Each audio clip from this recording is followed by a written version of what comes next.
Good morning. Um, Actually, I'm alive. No, I mean live. Uh, Again, good morning. It's July 3rd, the beginning of the Calgary Stampede, the beginning of a new broadcast in the sense of updates on some juicy stuff.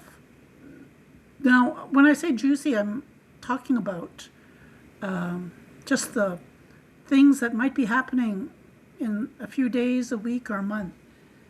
So, to my listeners and to people who've been following the whole saga of Nathan Chasing Horse, and just the tip of the iceberg, because when he got sentenced to life, they didn't charge him with embezzlement, racketeering, or money laundering. They didn't charge him with all the child pornography, the hundreds of videotapes that the FBI and local authorities had found. That's just the tip of the iceberg. They did not make any connection with the different leaderships in Indian country that's in the United States and Canada. They didn't like there was a web. Okay, now in indigenous culture we call creator in the sense of trickster, tricking people and teaching them a lesson because there's a lesson to be learned. So for me, I'm again, this is all hypothetical. This is my own opinion. I don't expect people to come down and say, "Oh, I'm going to sue you for slander." This is all hypothetical, and it's my opinion. And to my listener, Darcy, I appreciate you. I'm just grateful. Like I jokingly laugh because in my blog that I started 20 years ago, I didn't know people were reading it because they didn't email me. So I would just put the information out there. So I still do that with my blog. The thing about the podcast is different because it's audio and it's right in the moment and it's here and now.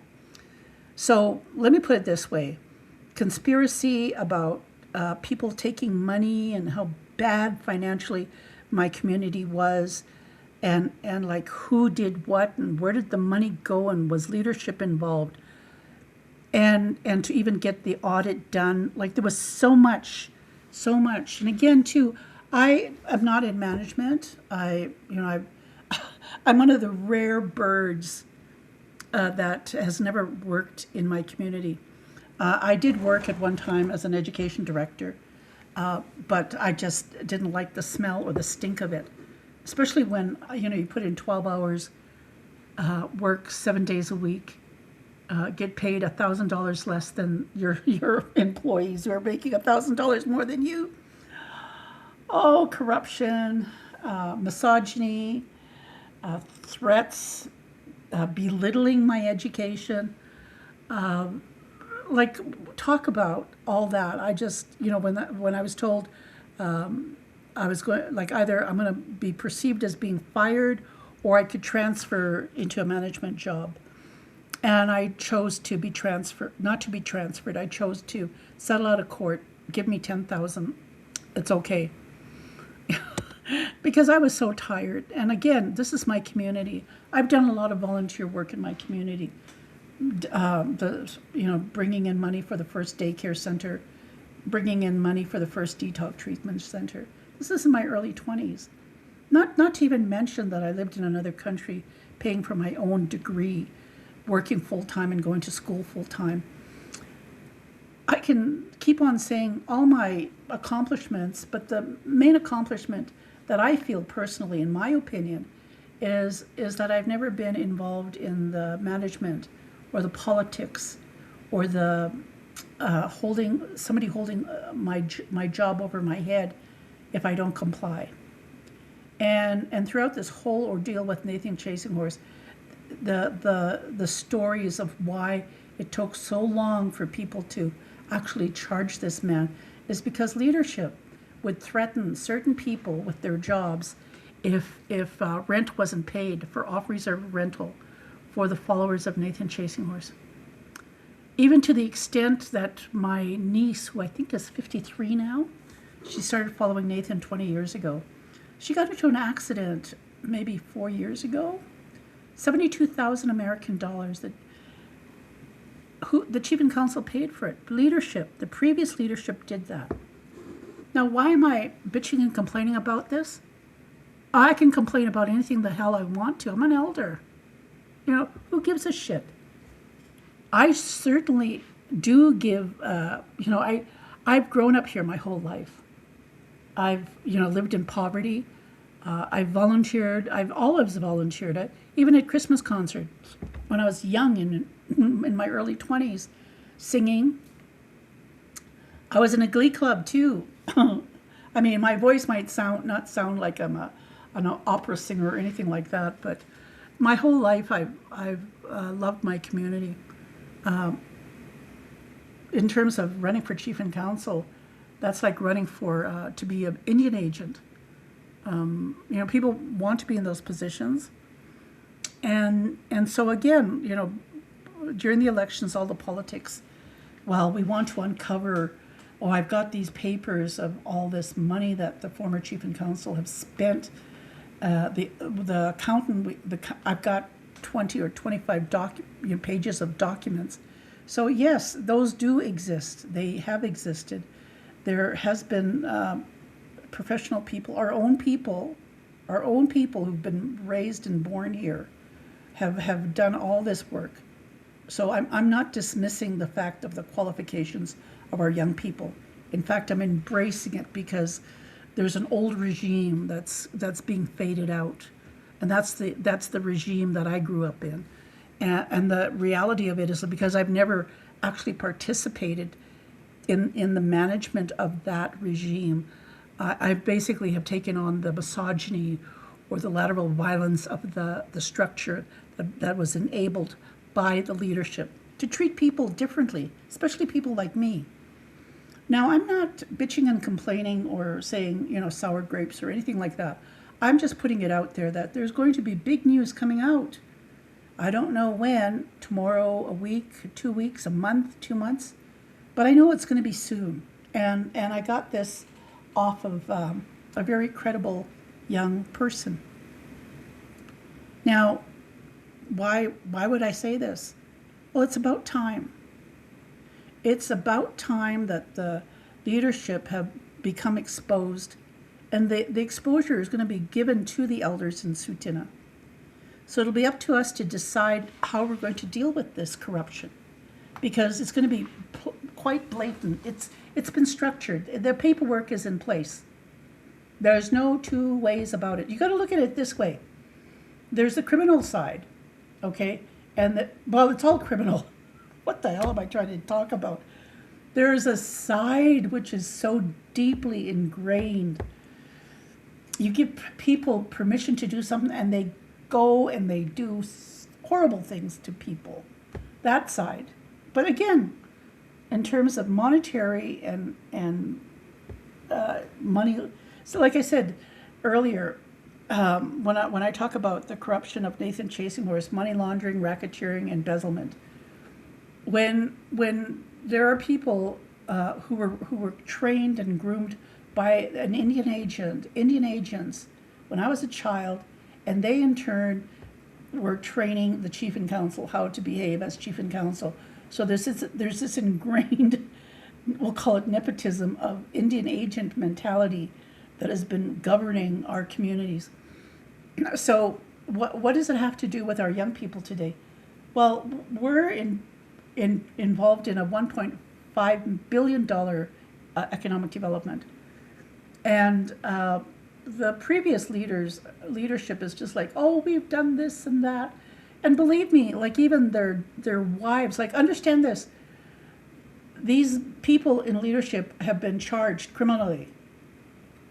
One has been charged in Edmonton for 2 historical criminal attempts on men. Okay, sexual assault on men, 2 men. This is like it's diabolical. The other one is from here again. In Calgary, he was charged in Calgary. Okay, this is our leadership, our previous leadership. It made national news. No 2 ways about it. I can't be sued for this. This is truth. This is Truth Social. No, I don't even want to use it. There's no fucking Truth Social. That's Trump.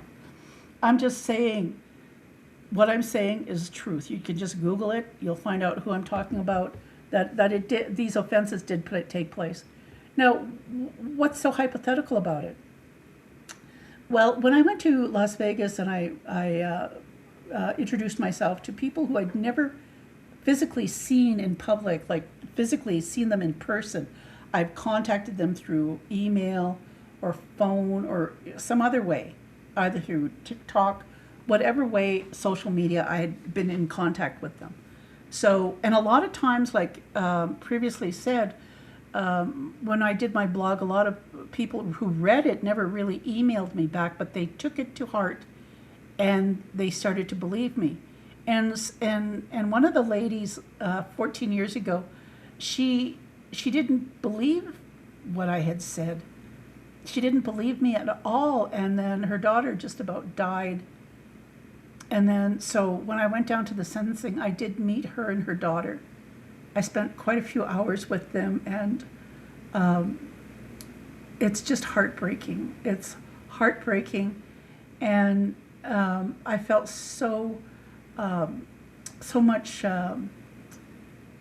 I just needed. I just knew I needed to support them, so I went down and I prayed for them. I prayed with them when they did their impact statements, that they would, feel empowered, that they weren't alone. Now, why do I bring this up? Is because a lot of people follow people and think that the person they're following is not diabolical. The tip of the iceberg with Nathan Chasing Horse is just the tip of the iceberg. Only people hear what and see what they want to see, what the newspapers have seen and shown. And in my podcast, I try to expose more of the nitty-gritty, really asinine, disgusting part of who this Nathan Chasing Horse became or was. He was born a psychopath. It's a hard pill to swallow in understanding the psychology and the physiology of it. I'm doing this in layman's terms because a lot of people who still follow him and still support him are sociopaths. No two ways about it. Because they can't self-reflect, or they have gone so deep down the rabbit hole they can't find their way out. Here's a theory. One of his followers was told not to have sex with his wife, not to masturbate for a whole year, and that he had to have this commitment to Nathan, and Nathan spoke to him. Now, the reality of it is like, hello, I know men. I really, in a way, I don't know men because I've never been married. Okay, so the whole physiology of men with erections at night and in the morning, all that, like, I understand that part. And that means the man is healthy physically. Doesn't say mentally, though. But the fact that Nathan could talk to one of his followers, this follower spent time in my home when Nathan was here because they seemed so poor and pitiful. They didn't have a place to stay, so I opened up my house to them. Now this, come to find out, like, here he is, still following Nathan Chasing Horse, even after he's been arrested. And the fact that he opened up a mortgage, bought a house for Nathan's parents and still paying, like, sociopath.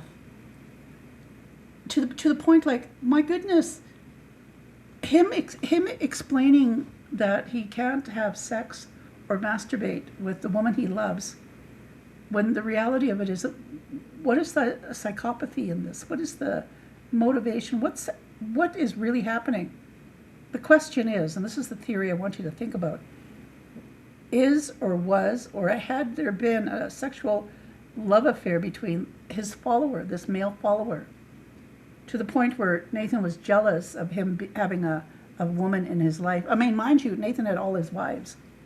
But the underground, romance of him with another man, to the point where this man is paying for Nathan's parents' home, like, it is proof in the pudding of the conspiracy, or in my opinion, like, what the hell? There was even talk about him being when he's trafficking these children, he's also interested in two-spirited boys, indigenous boys. Now again, I want to have you look at the spider web of conspiracies here. Our former leader is charged with 2 sexual assaults on men. His therapist, a forensic psychologist, has disclosed to tribal police, as I sat listening to them, telling the tribal police that this leader, who he had been his client, had a propensity for boys. Now, this leader, for the past 20 years, until he was arrested and until he was voted out, in a sense, because he ran again, but he didn't get that many votes. And he's still waiting for his court appearance and being tried and all this. He basically supported, again, leadership. What the hell was leadership doing paying for the rent of children that were that Nathan was renting and looking after them? What leader would pay rent for these children? Like, what was the purpose? So that Nathan could be at the beck and call of this leader if he needed ceremonies and prayers? Or is there a sinister underlying issue of human trafficking of boys?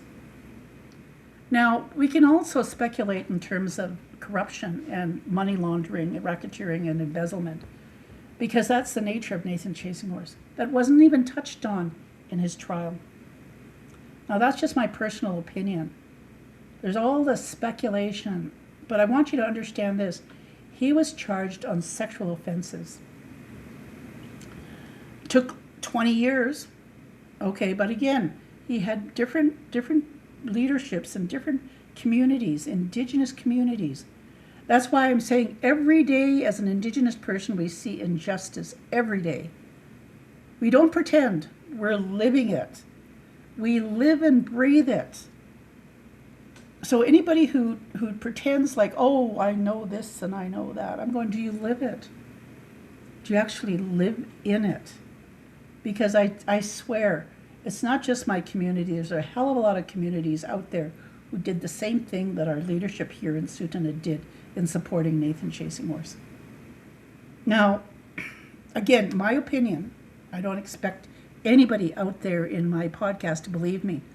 But I say this because, again, I'm documenting things, and hypothetically, there's something that's going to be coming up in my community that has a lot to do with people, how people made their money.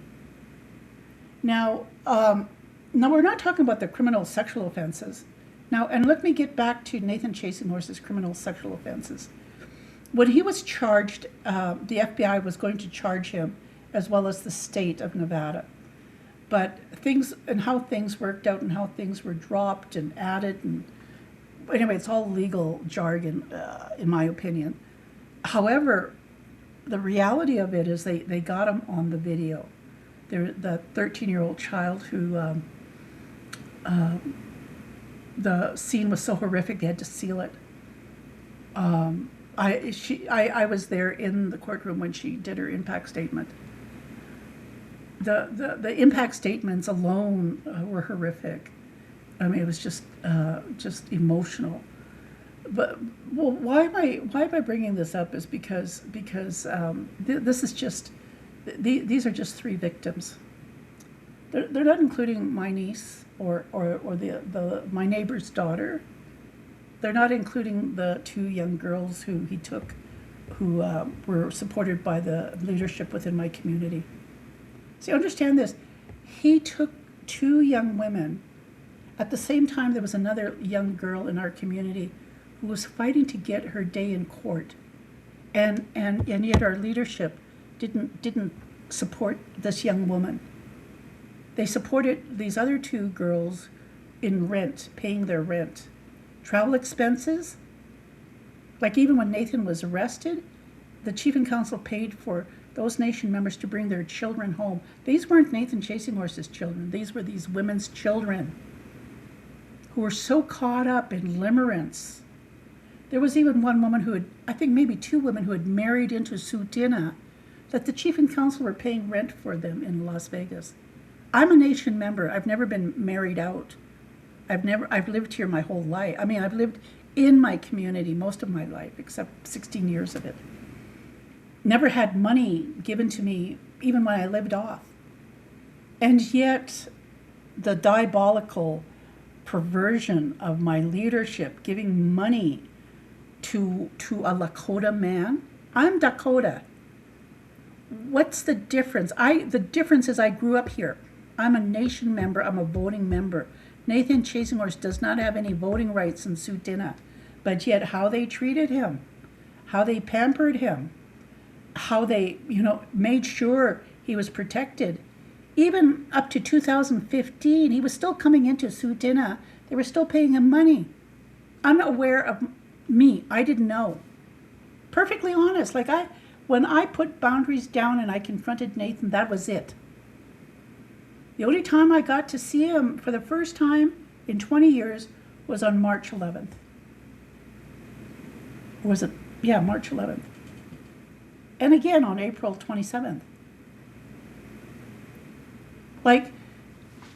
The reality of it is I didn't understand the extent of how much he hated me, the extent of the obsession he had with me.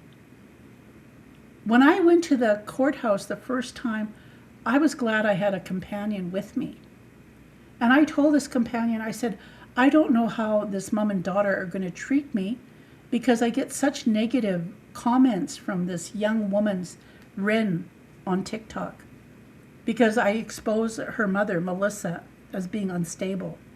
When Melissa came into my home and how she talked about her child, her 8-year-old, Ren, and how Nathan had convinced her that Ren was a holy child and wanted to groom her, and how Melissa thought, okay, she's a chosen person. This was all hypothetical stuff that, imagine I'm listening to this.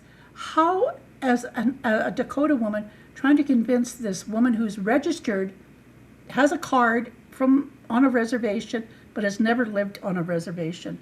How do I talk to her about the bullshit that Nathan Chasing Horse is feeding her? 20 years ago. She wouldn't listen. She wouldn't listen to anything that I had to say. So, it was futile. She was already totally mesmerized in limerence with Nathan Chasing Horse. And, whatever the case was, I thought if they saw me for the first time, I don't know what they'd be capable of. I don't know if they were going to come and just yell in my face or what. Or if they just thought I was a voyeur, wanting publicity, looking like somebody, a clown. Who knows? But I was perfectly aware that there was some tension if they saw me, because I'm quite open about what my experience is and was and still is with Nathan Chasing Horse, even his followers. Rightfully so, because there are still people following him. Like I said, he was a psychopath. He created a whole bunch of sociopaths. And for whatever reason, they still follow him. Now, why am I so concerned about the whole nature of the dynamics of the behavior, the perversion, is because it's all connected in this spider web of connection in Indian residential school, the whole propensity for children. And I even give a little dialogue about Nathan 20 years ago hitting my 8-year-old niece over the head with a rattle. Even he did that with Sierra too. He did this with a lot of girls who were like 8. They were children. Obviously, by that 20 years ago, he was already getting some sort of thrill, some sort of, hard on excuse me if I trigger you, over children, sexually aroused in those ceremonies. I mean, you had to be in those ceremonies to see how sexually charged he appeared. And I talk about it. I've talked about it with leadership and different people, and I talk about ceremony, and I talk about this energy, how people within who are totally naive about their own empowerment, and how things appear when you're in a collective holistic approach. And some people say, "Oh, that's poo-poo. That's ESP. That's magic." And I'm going, "This is life. It's all tied to sexual energy." And when it's perverse, the way Nathan Chasing Horse, and within certain leadership within our communities, all based on occult activity that started hundreds of years ago. It started in Indian residential schools, started with, American companies coming in trying to take our oil. Now, again, we have leadership who are in court, who are using their wives to promote and get all their money associated with their wives so that they have access to their financial pockets. And when they have Danielle Steele, the premier, trying to negotiate pipelines and shit like that. We've had our leadership in different, their own companies. They create companies. They make huge money for the Enbridge and into BC and places where, because they're indigenous and they're the token indigenous person. It just drives me crazy. And I'm sure, you think, oh, that's just all poo-poo. No, I want you to understand this. There's the criminal side, yes, tax evasion, embezzlement, racketeering.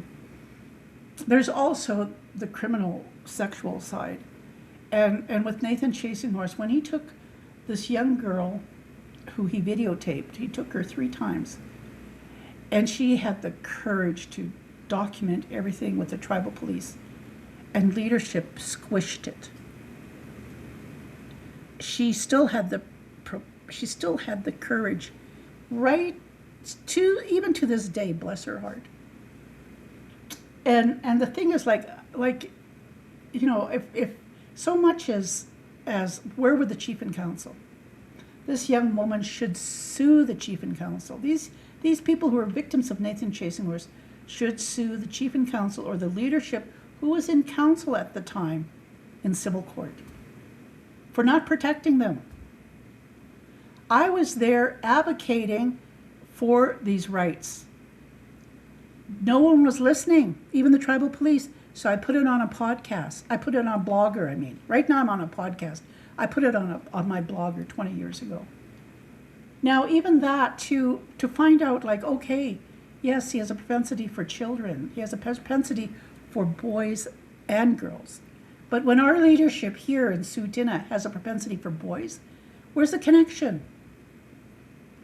You have a forensic psychologist says, well, this particular chief was my client. This is the forensic psychologist saying this to tribal police. He has a propensity for boys. Then he says to me, because of this chief, Nathan Chasing Horse has been thriving in Tsuut'ina. That's under his personal opinion, coming out of his mouth into my ears. Now, what's the connection here? When you have the followers of Nathan Chasing Horse who are working with the FBI and the state police of Nevada, and they're looking through all the documentations that they uncovered in his possession in Nathan Chasing Horse's house, and they come through all these videos. That's why when they found the one where they could identify the hotel room in Las Vegas, and even then for these victims to try and sue in civil court these hotels for allowing Nathan Chasing Horse to traffic them out of these casinos. We have a casino too. I know there's human trafficking happening there too. There's such a deniability in terms of tribal authorities too. But the reality of it is there were a lot of things that they couldn't identify in which hotel, which country. They could understand the timeline, but there were such horrific other videos of children that they couldn't even bring because they could not say where it was taking place or who the child was. Now, why am I bringing this up is because, yes, he's serving life in prison. Well, he's got, 27 years before he can apply for parole. And yet we have our leadership here. And I'm just saying my community. I want you to understand there are other communities that freely supported this man. I have a cousin who got an honorary degree at the University of Calgary who was openly supporting Nathan Chasing Horse when he was in council. Not from Tsuut'ina, but from another tribe. Really. We're talking about the nitty-gritty, shitty stuff that non-Indigenous people, they like to romanticize, like the stoic Hollywood Indigenous person. I'm going, no. Every day we live the injustice. We live the injustice. We see it, we hear it, we breathe it, we smell it. Like, it's so disgusting to understand that we've grown up with these leaders who are voted into council, and once they get into council, they take that money and manipulate it whatever way. Like I said, I discovered where money was coming in from the government and where it was siphoned into different management, and management took it and said that money didn't belong to the people that it was supposed to go to. They were putting it in other programs where they would get money for their own workshops. Like it's diabolical, and all this stuff is going to come out. All this stuff has a lot of our young people have discovered and are ready to disclose to the elders in our community. And when they expose it, shit's going to hit the fan. But I want to put it out here in my podcast to make you aware. This isn't something what's the word? There's no pretending about it. There's no fairy tale. There's no mysticism. There's no gawking. Nothing phenomenal. This is hardcore reality.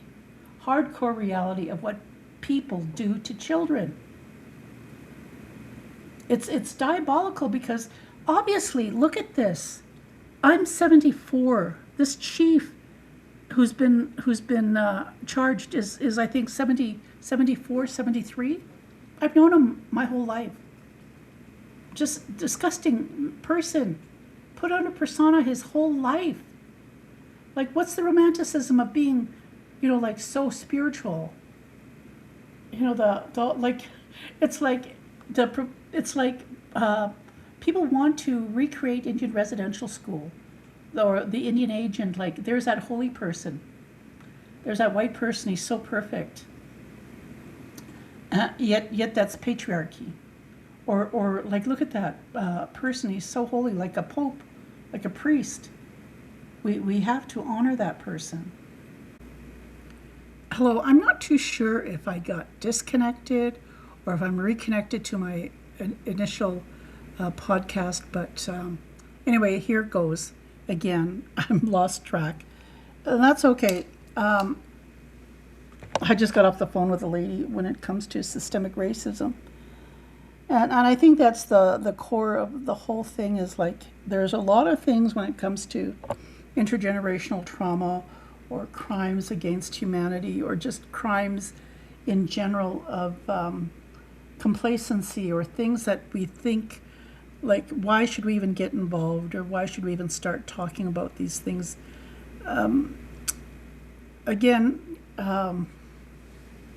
It's called sometimes I think in terms of psychology, we really have to motivate ourselves.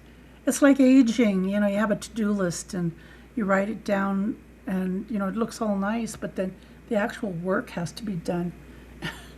And, it's like karma, you say, oh, well, natural law. But again, too, all this has to do with movement and the energy of doing the action. So, I mean, as much as I do my podcast and I transfer it to my blog, a lot of times just the psychology or the psychopathy of being human is so abstract. That's the only way I can talk about it, because in order to qualify in the sense of a self-validation, like a friend of mine told me, she says, it's one thing, we could sit and hypothesize about things, but if we're just spinning our wheels, we're really doing ourselves injustice. We're really praying bad for ourselves. So we have to understand there's a lot of things that we think we understand, but it's harder to get motivated to participate. And I think a lot of times when it comes to human sexuality, I think sometimes we take for granted our own personal needs. I talk about things that I've missed in my life through choice, and the things that I've learned about myself, and what I try to instill in younger women, so that younger women would have a healthier lifestyle than some women that I have seen and continually look at because of the choices we make as women. So a friend of mine, she when I talk to her and I say, some of my friends are just curious. They'll say, "Oh, I'm going to call you," and I'm going, "No, they're not going to call me." And they said, "Well, of course they're not going to call you because they just want to know what's going on."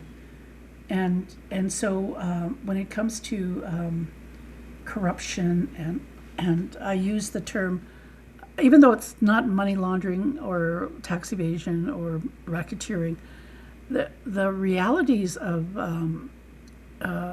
passing money and how things are being met and said and done is criminal. Even my talking about it, somebody could say, "Well, I'm going to sue you for slander." And I'm going, this is all hypothetical. This isn't the reality of it. This is a theory. And for me, the theory is, if you have a leader who's been diagnosed or who's been critiqued by a forensic psychologist saying that this person has a propensity for boys, and if this certain leader has been enabling a certain medicine man, a false prophet who also has a propensity for boys, not only boys but girls as well, who from this propensity has been allowed and given permission by his followers in a cult to practice these deviant behaviors of videotaping himself having sex with children. Now, this is hypothetical and theoretical, but the reality of the fact is, when you're in your 50s and 70s and these things have come to light, have percolated to the top, think about it. Don't you think that behavior had to have started someplace, somewhere? And how long has this propensity been bubbling to the surface? And how many victims have there been?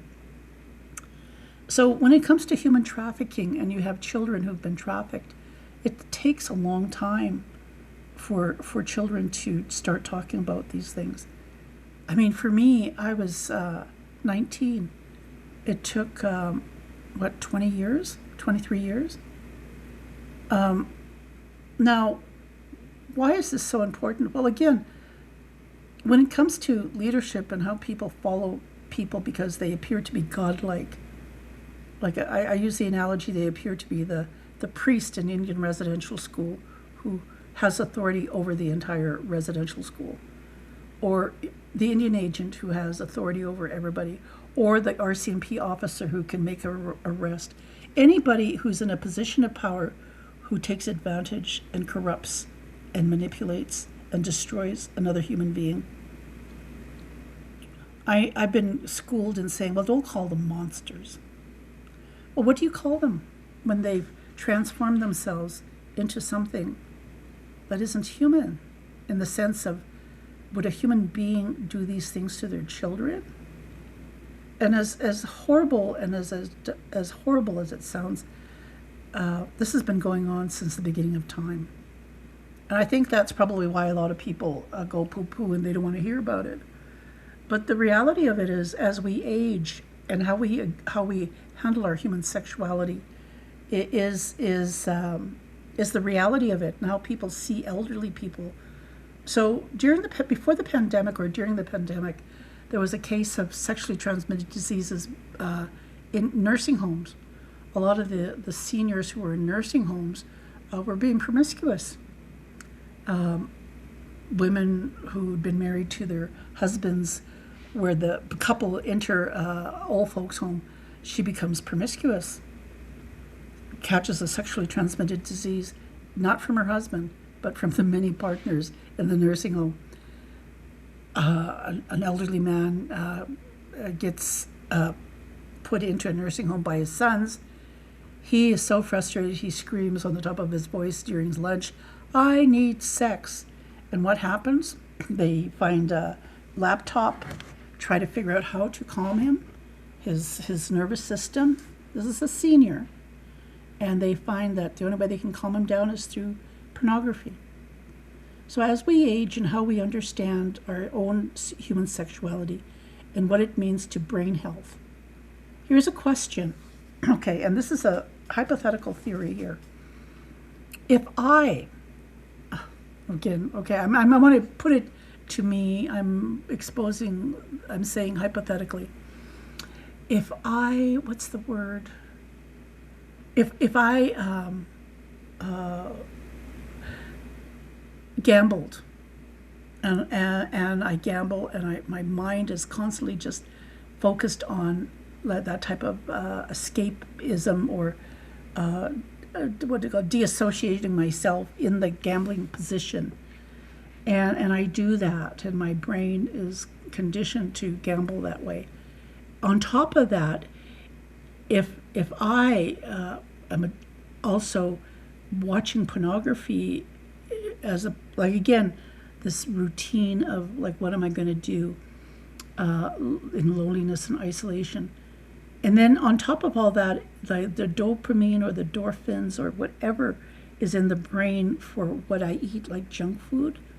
So understand that, if you're a senior, or even if you're in the process of isolation, when the pandemic hit, and you have this gambling addiction, pornography addiction, food addiction, it only takes 2 months of isolation without doing these activities for your brain health to improve. So again, how we think things affect us, if we're in denial of it and we keep functioning this way, then it'll surface and it'll eventually show up as we age. So I'm just talking. I'm not talking like I don't know these things. I do enjoy gambling once a month. I didn't even know what pornography. I knew what pornography was in 1976. I didn't know you could freely access it until 3 years ago or 4 years ago. Because of the pandemic, people were talking about it, and so I Googled it. And again, I also heard about it, I think, on TikTok. So yes, I researched it, and I thought, oh my goodness. I always thought that the internet was policed. So again, I didn't want to go on the internet looking at a porn site. But when I found out that it wasn't policed, do you know that looking up ordinances like TNT and bomb fuses and stuff like that, they'll target that before they'll target you in terms of pornography? Again, only because I've had to do research on fuses and explosives. But the reality too is even how you eat, the satisfaction or self-gratification. So for me, I'm trying to look after my mental health. It's one thing to have a narrative. When I'm talking about mental health, I'm talking about the actual physiology of the brain, the rooting and the synapses and reconstructing it. You've got to be malleable enough that you being away from these addictions only reshapes or rewires your brain. I'm 74. I didn't start gambling until I was, I think, 50. And like I said, I didn't even know about porn until 3 years ago. And as far as food addiction, I think what's been maybe since I was in my 50s. So little things like that. My whole life, I haven't been involved in that. Most of my life, I've been concentrating more on sexuality. What is obsession? What is limerence? And a lot of people, like when you're infatuated, that's a healthy thing because eventually it could lead to marriage and relationships. And but you have to have that discourse. You have to understand how to have a dialogue or conversation. Limerence isn't as simple as the word itself. I think there are a lot of people who believe and they have workshops in how to eliminate, but it's far more complicated than that. It's not that just something that you can like AA or some sort of support group. Limerence, yes, there are support groups for limerence. It's only the tip of the iceberg. I really believe it's a deep psychological ingrained human trait. I think it takes a collective holistic approach to eliminate self-defeating behavior.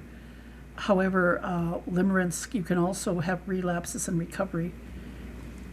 And people neglect to say these things because most people just want to fix, magic wand, abracadabra, you're fixed.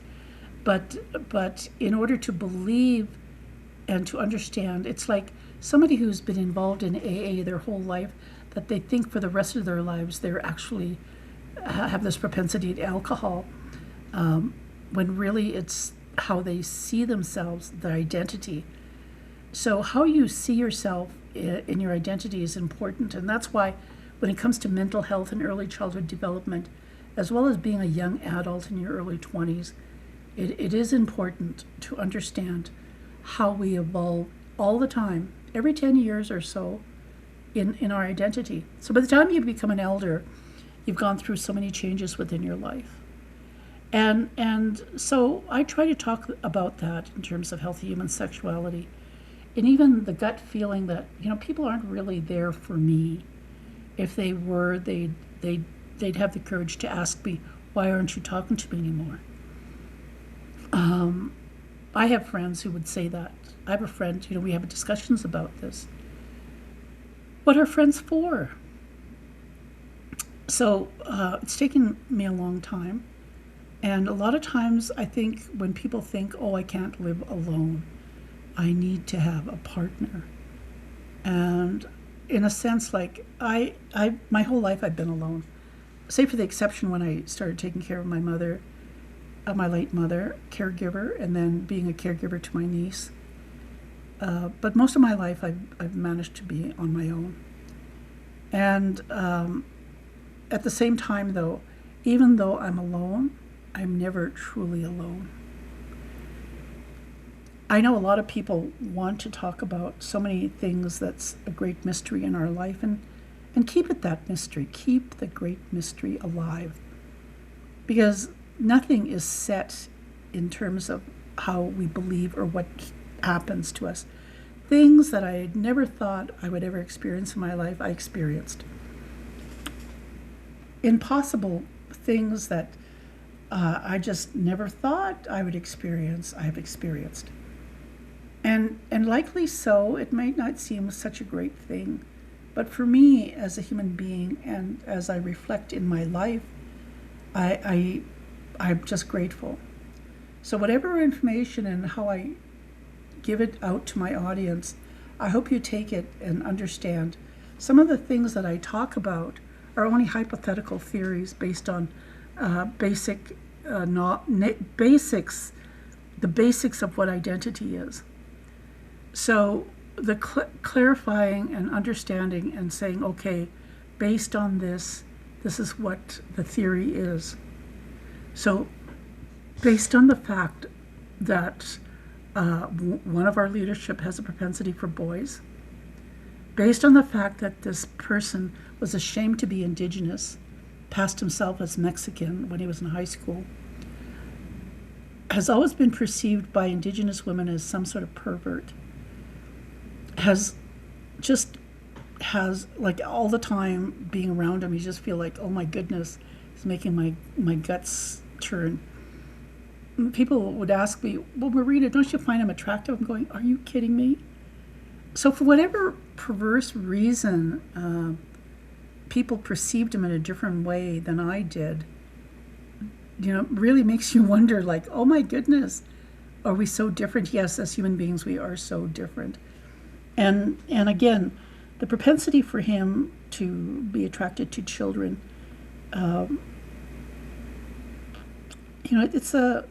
it's a really hard thing to comprehend. I remember I this one child, I spanked him, and I stopped myself. I stopped myself because when I looked at him, he enjoyed it, and it was scary because he had been abused so much that like it just shocked me, and I like it's not just that made me curious about childhood behavior, or just the reality of classical conditioning or grooming, fawning, all this stuff. When I look at my parents and my grandparents in Indian residential school, and I look at the layers of adults who had no boundaries in what they did to children. I think that's why it's so perverse and why people don't like listening to my podcast, is because I talk about the perversion of it. And how could you look at a man who practices sweat lodges and Sundance and has a following of young girls following him? How could he have such propensity for the deviance of what it actually has them sexually aroused? As a man, it's like his erection. That's what stimulates him. He needs to have it, like it's an addiction. And for him to use children in ceremonies, hit them over the head, or just groom them, just convince their mothers that their daughters or their girls are in need of grooming, and that things are so bad because there's no dad or father figure or a protector visible, that men like that can take advantage, or that women want to be in a relationship because they don't want to be alone, so they gravitate to some political leader who appears to be like a good provider, and yet the just hiding it. That's what's so disgusting, because it took decades. Understand this. Even when I warn people about different people, I mean, yeah, we can say about Nathan chasing horses, but believe me, in my community, and there are people in my community, I even warned people about them and nobody listened. So that's why I do my podcast, and I'm saying no. I truly believe as human beings, we all have that gut feeling. We all know. And the reality of it is, a lot of times as Indigenous women who follow their gut, who have led amazing lives, that we will not tolerate certain things. And the fact that we don't makes us to be people that certain people don't want to be around, or they want to be around us to make themselves feel better, that they are smarter. Again, why? I've had to prove myself in university classes, taking tests after tests after tests. I've had to prove myself working in systemic racism structures, going to work every day, dealing with racism. And you want a piece of me? Because you think like that by talking to me, you get to experience what I've experienced, and then stab me in the back. So much, like, it's heartbreaking. You get to a point where you get battle fatigue, and I know it hurts me when people hate me and treat me like shit. And I had to have this woman say to me, Marina, you're a nice person. Do these nice things for yourself. And she went on to say, well, so-and-so thinks you're nice. I think you're nice. And I thought, yeah, okay, I'm nice. You're nice. We're nice people. Put some boundaries down. And, like, of course, when I lived in Utah, I was alone. You know, sometimes I was in an apartment by myself when the semesters were free in the summer. Just the reality of, like, struggling to go to work by myself, doing things by myself, put me in a class of my own, especially around men and how they preyed upon women, vulnerable women. I had a lot of times where I was infatuated. I didn't realize that I was actually grooming myself. You know, like my friend says, sometimes we prey bad on ourselves. And I think in terms of limerence, we do that in the sense of infatuations. Like, oh, it's okay to be infatuated with this guy. But without even understanding that, all of a sudden it turns into limerence. Like why did I do that? Why did I put myself in that position to let people know I was infatuated with this man? And I didn't know it had to do with just how I felt about myself, my identity. You know, because as women, we do more harm to ourselves. So my Polynesian roommate, who was living rent-free, created a narrative that a Polynesian friend of hers was interested in me. And I listened to her. She was so convincing. And it was getting to the point where, like, she was living 4 months rent-free. It got to the point where I'm going, okay, yes, I find him attractive, I'm infatuated. But I kept the narrative going. And that's where the limerence came in, because I didn't know that I was looking for love. But where? I had to physically go and talk to the man and say to him, my roommate made this narrative up about you liking me. Not saying to him, oh yeah, I know I'm a nice person, but just the reality that she manipulated me into believing that he was infatuated with me. And then he disclosed, no, he says, I'm not infatuated with you. And I thanked him. But that was the beginning of not even the beginning. I mean, I thought I fell in love with this beautiful, handsome California white guy when I was 18. Oh, tragedy. The things you fall for. All he wanted was sex, okay? I mean, you talk about, what do you call promiscuity. It's acceptable for men, especially military men, whereas it's not acceptable for single indigenous women. Oh no, single indigenous women who are promiscuous are just asking. No. I walked away from him. Could you imagine being addicted to sex? Having that craving so damn bad, and you walk away?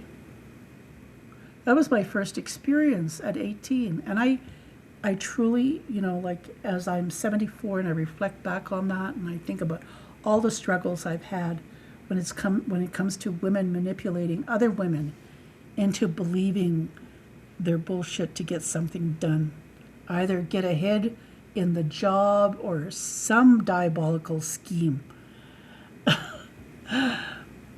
Excuse me, like I've just had, after witnessing what I did in Las Vegas and all the shit I went through in social media with people I knew, I just said, nope, boundaries down. I'm not going to be manipulated by women. The whole point of recovery in terms of being a victim of violence is to be able to stand your ground and not be afraid to confront the person who's hurting you. And that's a part of the whole part of taking infatuation and separating it from limerence. Because then with limerence, you're confronting the perpetrator and you're not afraid to face the narrative, the false narrative that was created to put you in a place of safety, even if that safety is created in a false illusion or delusion of love. I think that's why I think a lot of people in other countries think that it's okay to marry your rapist. So the mental health and the strategy of just being a woman and following your gut feelings about how other women treat you or how you yourself pray bad on yourself. Sometimes I talk about hung prayers and what they mean. And I was talking to this artist friend he's a chairperson for art college. So I'm not talking, some vagabond or some, a street artist. I'm talking about someone who's gone through ceremony and ritual, who's has seen and heard collective and holistic ways of healing in ceremony and in ritual. We have discussions about how sometimes when people are jealous or hate, especially when you don't realize that some people are just mean. I didn't realize people could pray. Maybe I'm so I'm so fucking indoctrinated into Christianity that I think prayer is supposed to be something, like you're asking for the best in life. But, it's thought. It's a thought, okay? So prayer is a thought. I just, when I try to define what hung prayers are, it's a really hard thing to comprehend, especially you yourself. If you do this to yourself, then you're doing more damage to yourself. I call that self-defeating behavior. And self-defeating behavior is manifested in illusions and delusional ways of thinking. So yes, we do hang prayers on ourselves. However, there's also more diabolical, like I said, my roommate who was sponging off of me, manipulating, gaslighting, how we fawn. That, when we allow people to try and control us, even people who have a propensity for being sexually attracted to us, a lot of times we don't realize that they're preying on us, not just physically, emotionally, but even spiritually. So they're praying for bad things to happen to us. And so these are hung prayers.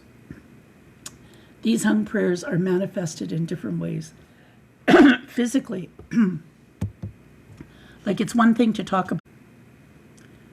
So it's one thing to look at ourselves and think, okay, so hung prayers, we're praying bad for other people out of jealousy, manipulation, or envy. And so when I spoke to this fellow who's a chairperson for a university, and I said to him, one of the spiritual people who served time in Vietnam, who had a hard time adjusting to civilian life, had talked about hung prayers and how people say bad things about people and how those prayers get hung onto the person's spirit. And he said there was an elderly man who died, and people in the community were just afraid of him. They didn't want to come into his house. They didn't want to prepare his body for burial, death, nothing. So he said he went in there, blessed the house, blessed the man's corpse, prepared the body in the gravesite, everything. He said after the man was buried, all through ceremony and ritual, he said the funeral home director approached him and he says, I saw what you did. I want you to come to the funeral home. I want to show you something. And he says, when I've been preparing these bodies, of indigenous people, he says, these objects have come out, dropped on the floor from their bodies. And these were objects, different types of objects, little pieces, like pieces with hair or bone or something attached to it. And he says, I've collected them over the years. And he had mason jars full of them. He says, I've collected them. I don't know what to do with them. He says, I want to give it to you. He says, I didn't see this happening to other people except this one tribe. He says until immigrants came in from another country, and then I saw this other tribe. They're dead. These objects were falling out of their bodies. So this fellow said, "Well, those are hung prayers." See, like understand the manifestation of that. I was totally in denial of I use the concept of limerence, but it is a form of hung prayers against ourselves. And until we understand limerence, it's one thing to have infatuation and to be infatuated. It's another thing to confront the person that is manipulating you into believing somebody's in love with you for their own gain. Okay, that's not hung prayers. That's just manipulation. But if you believe the narrative and you don't confront it, then you're hanging your own prayers on yourself. And you can get stuck in that, and it becomes limerent. So for me, like I mentioned, I don't know, I've got to reconnect all of my blogs or my podcasts because I've been shutting them. I've been trying to finish this podcast, and yet each time something happens and my recording stops, either accidentally or whatever. But the reality of it is, like I said, I was promiscuous when I was younger. And when I talk to men about this, they kind of smile. And I'm going, no, society allows men to be promiscuous. And they say, oh, you're good, you're handsome, you've got all this sexual energy, good for you, sowing your wild oats. I say to those men, what is it about women that women are not allowed to be promiscuous? And yet it's the same psychological, again, that's the way we heal. So for me, when I had encountered a soldier who had escaped, didn't go back to Vietnam to fight, a deserter, I had sex with him. It was like I was being promiscuous, and so was he. I could have tried, I could have begged, I could have, it was so enjoyable. I could have been addicted to that man. There was a gut feeling. I walked away. And as much as it hurt emotionally, I did. And that's part of healing. Because at that moment I realized that I'm not praying bad on myself. I'm not allowing somebody to hurt me. I'm trying to understand who I am and what it is in this life that I'm doing. So the irony of it is, even though I talk about limerence, it's far more complicated than what what the whole establishment of support groups like AA or Al-Anon or like support groups.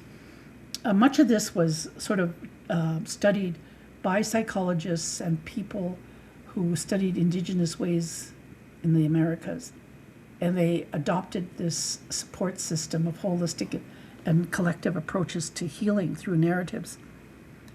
The reality, though, is it's a false construct, because the people who are participating haven't known each other from childhood, from babies, childhood to teenagers to adults to parents to grandparents. It's a holistic collective approach, which only these narratives like AA or support system or call it cult-like can exist.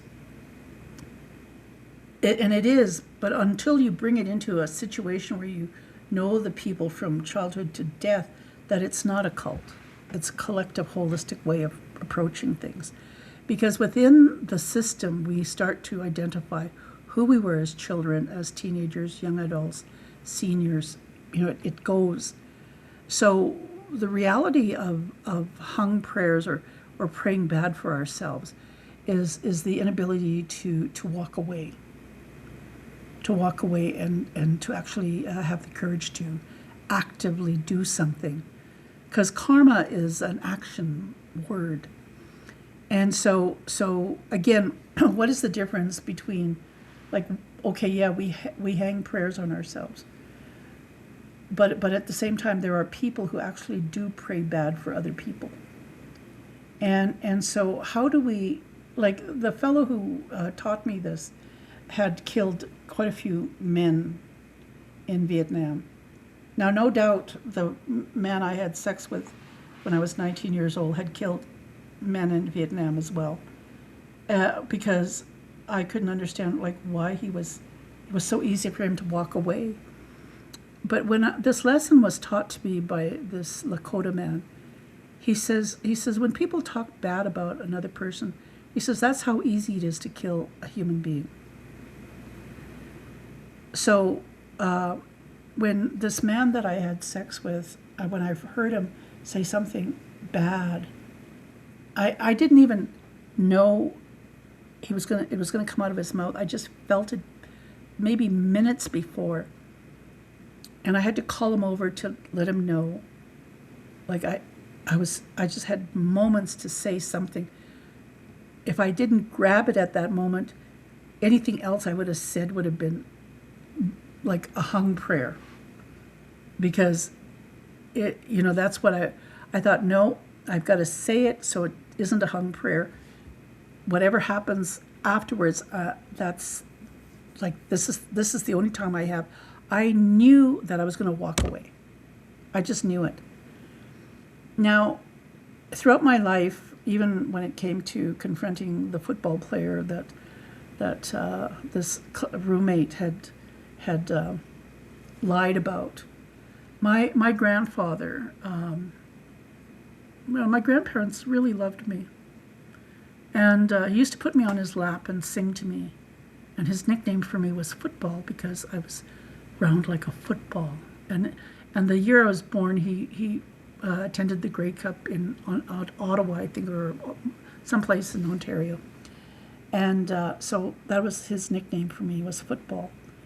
Never realizing like this whole limerence and this whole identity of like stopping hung prayers was also part of this football player. And for me, talking to him and getting the skinny on how he really felt about me. Like, and the thing is, like, yes, he told me he wasn't interested in me, but I kept the narrative going so that I would keep women at bay from pressuring me into dating or, we'll say, fucking around. I just knew I had to go to school, I had to go to work. I had to just focus and look after myself. I didn't really understand systemic racism. I didn't understand limerence, or I understood infatuation, but I didn't know the extent of how it was connected to trauma. That being said, though, I do realize that a lot of this abstract ways of thinking is so foreign to non-Indigenous people. So I try to have some discourse about it and say this is the way it is. If you pray bad for somebody to have something bad happen to them, they have hung prayers on them. If they're not protecting themselves through prayer, then those hung prayers can get attached to them. And again, too, if you're not trying to eliminate your own self-defeating behavior, then it's basically open season for people to hang those prayers on you so easily. So it's a compound double-edged sword. As an individual protecting your identity, that one side has to do with the reactive side of here and now, and the other side of the sword is the deactivated part where it's based on memory and the collective consciousness of how you treated the person you were sexually active with, a husband, a boyfriend, a lover, a promiscuous partner. Those things play a crucial role in how you interact with people on a day-to-day basis, especially when you find, like for me, throughout my life I've had various infatuations. Like I think the first infatuation were cowboys, because all my uncles and my dad were cowboys. Calf roper, like just gorgeous cowboys. Yeah, infatuation. never really acted on it in the sense of, having having a relationship. Because again, too, it would have been through manipulation rather than just infatuation. And if it went through manipulation, then it would have been associated with limerence.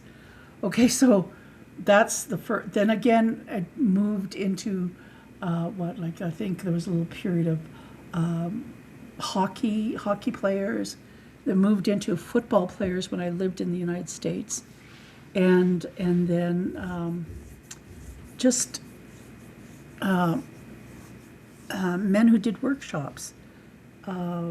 I never was really into anything like authoritative, like police, professional people, doctors, lawyers, Indian chiefs. No, I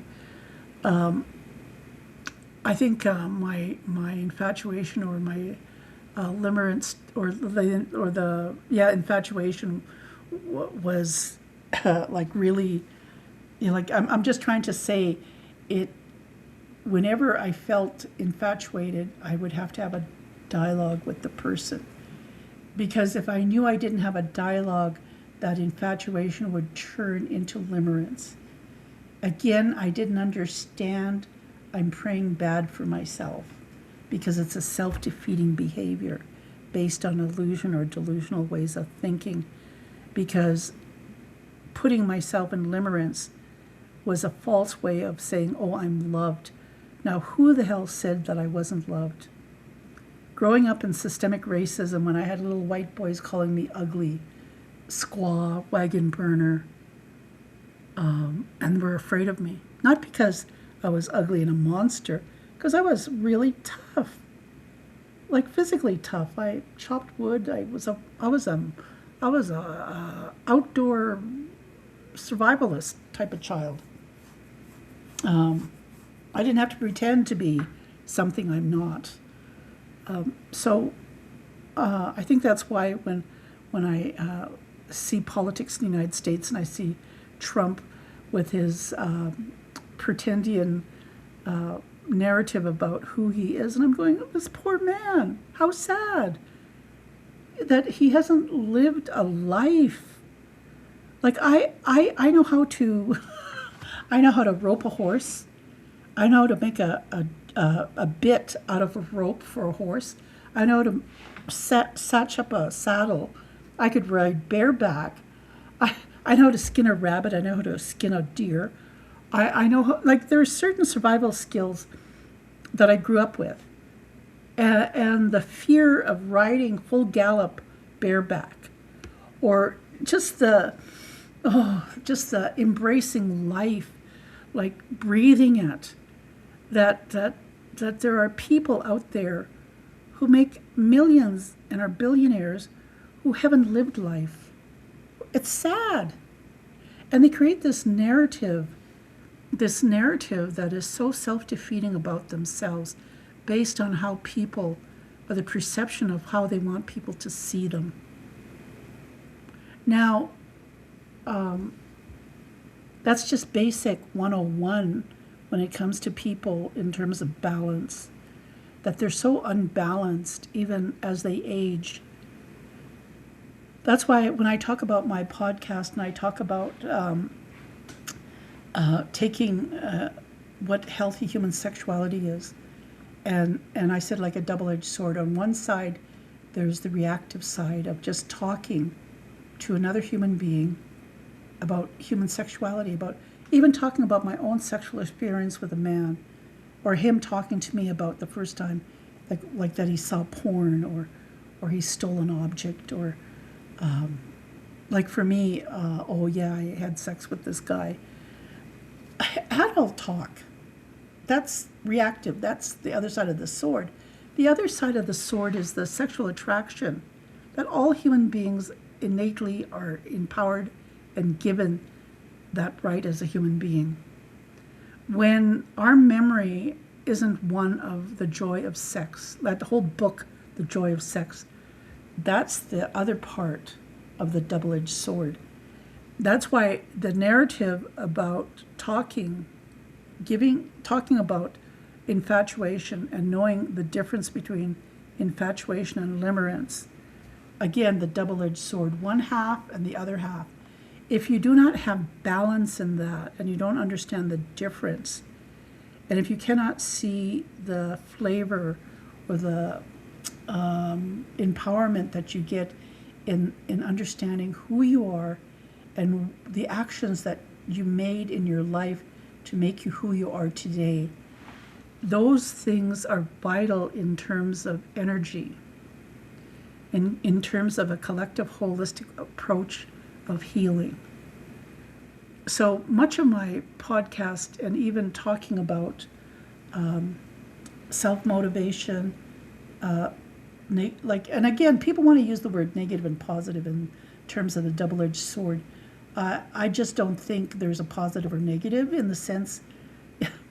It's like a triangle. Like there's one side and there's another side, but there's a balance in between that we're constantly dancing every day of our lives when we meet people. It's not set in stone. Of course, it's not set in stone. It's not set in stone in the sense that when you're in a relationship, and all of a sudden you fall out of love, that's not set in stone. We are human beings with a lot of frailties, a lot of innuendos, a lot of fluidity, the concepts of who we feel and what we feel. We have little to say about it because, again, it's based on who we are. What makes us balanced has nothing to do with manipulation or evil. I didn't even want to use the word evil. Again, when I use that, it's like positive and negative, and I don't like the duality of it because there's when you talk about duality, it's like it's either or, but it isn't. It's fluid. It's like movement. It's energy. So like relax, close your eyes, think about being in a dark room, no sound, and then think again like your eyes are closed and there's nothing around, and all of a sudden you're hearing people come in. Your eyes are still closed, it's dark, and you hear people come in sitting around you. And you know there's going to be someone coming in the middle of this crowd of people. And you hear it. All you see is darkness, but you know there's motion happening. And you see and you understand that this person that comes in is going to be wrapped up and tied up. And they're going to have people there who are going to look at this person as if they're at a funeral, like as if they're going to prepare this person for burial. But really what they're doing is preparing this person to be the conduit of energy. Because what they're tying up is his energy, his or her energy. And what you're witnessing is your life reflecting back on all the decades of what and who you've been. So I want you to think about that. Look again, it's all dark, there's nothing around. All you hear is this commotion. Then all of a sudden you hear people singing. Okay, in this sense they're singing, and then in the sense you hear the person who's wrapped up talking. And the person is talking as if Creator and the grandfathers and grandmothers are listening to this person. And everybody in the room, again, are in the same position. They can't see no light. They can't see each other. They just know that there's others existing in the same room. And then all of a sudden you see lights and flashing, and you hear sounds. You hear an elk trampling through the center of the room and giving out a big yell. You hear eagle feathers coming, wiping against your face or fluttering above you. You hear things. You hear little twerks and stuff. Then again, too, there'll be burning smudge or whatever in this whole darkness. I want you to understand this. The person and what you see and what your senses are, that's like what? Smell, you feel, touch, see, speak. all those are captivated in this dark room. You're not able to use them. So what the hell are you seeing and what the hell are you experiencing? Basically, you're seeing the balance of everybody. That phenomena, what you're hearing, that's a collective holistic entrapment, collective of all the energy of the people who are in that space. All those people created that. And you're thinking, oh, it's coming from the individual who's talking. No, it's coming for the people who are participating. If you think it's the individual who's being wrapped, then you know that you're not balanced. You haven't. There's something in terms of hung prayers that you have to deal with. But when you realize like it's a collective holistic approach, then you know you're balanced. You know there are no hung prayers. You know that you're in a good relationship. You know that you're in love with your partner, and everything is healing.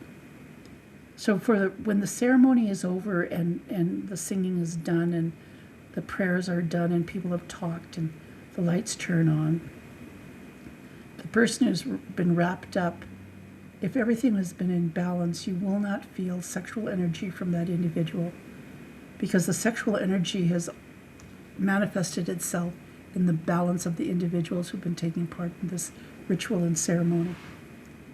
These things have been handed down for thousands and thousands of years in kinships and how we deal and talk with each other's energy rather than talking or speaking or seeing or feeling.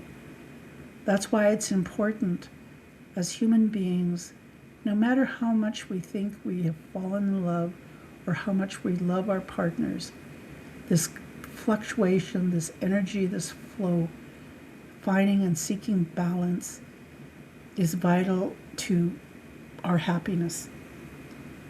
So those are the lessons I've learned. And this is why, for me, when I try to pray for protective healing energy for a human being that I'm attracted to in infatuation, I pray for protective healing energy for their mind, heart, spirit, and soul, because I don't want it to turn into limerence.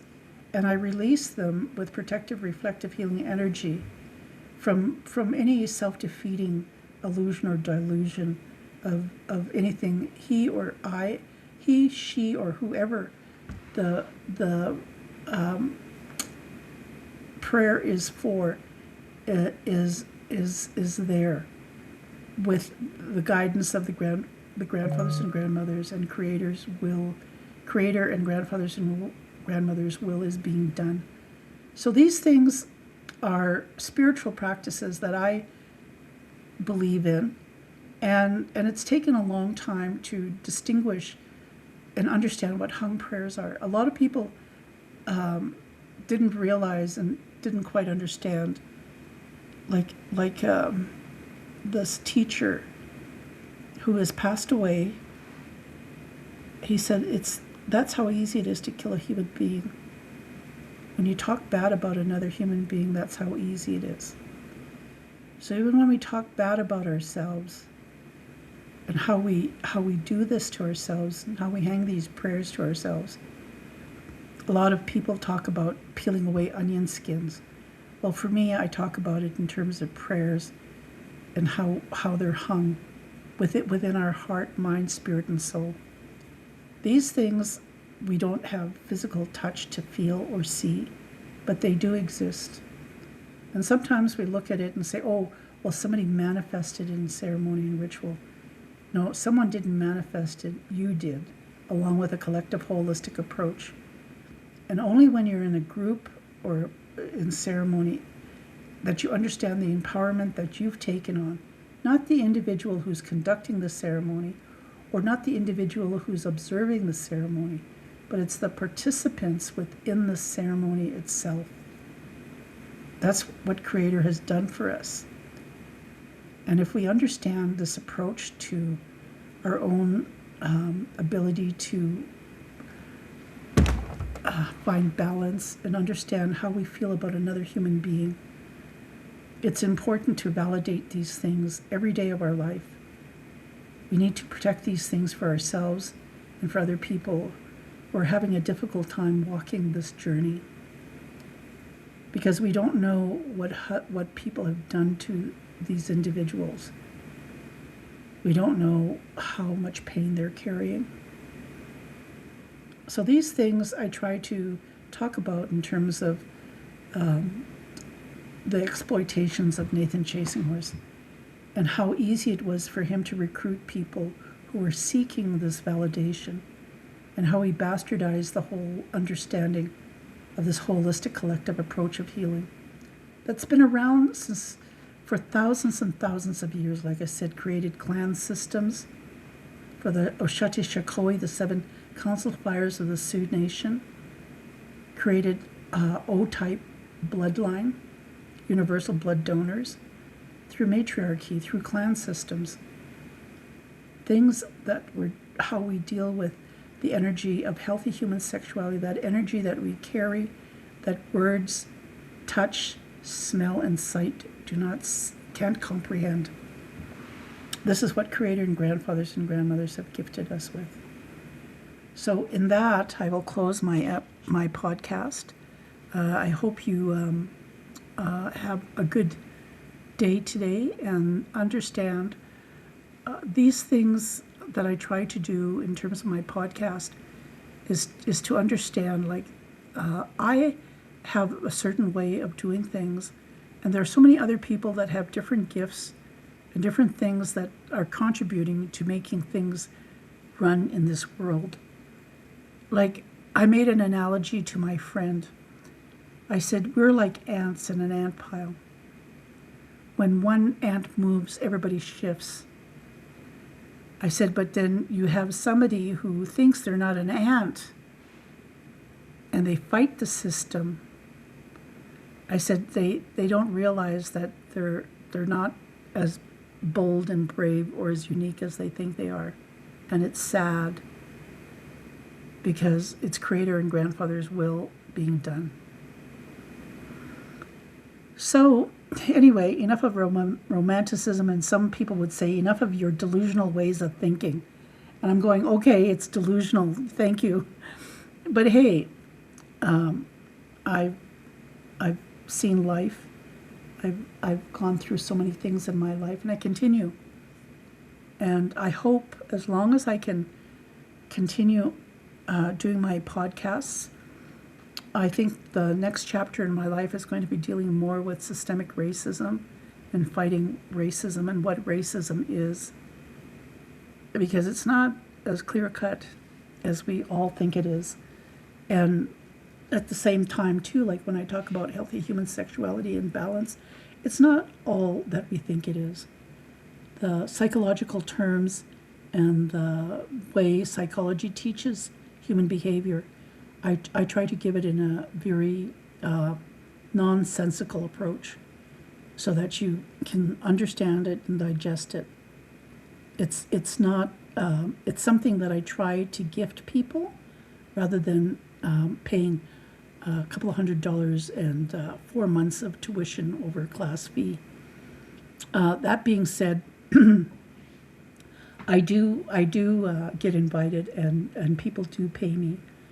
So there is some payment, but for me and my podcast, I do this freely, hoping that I'm able to help somebody out there who may be having a hard time understanding what love is.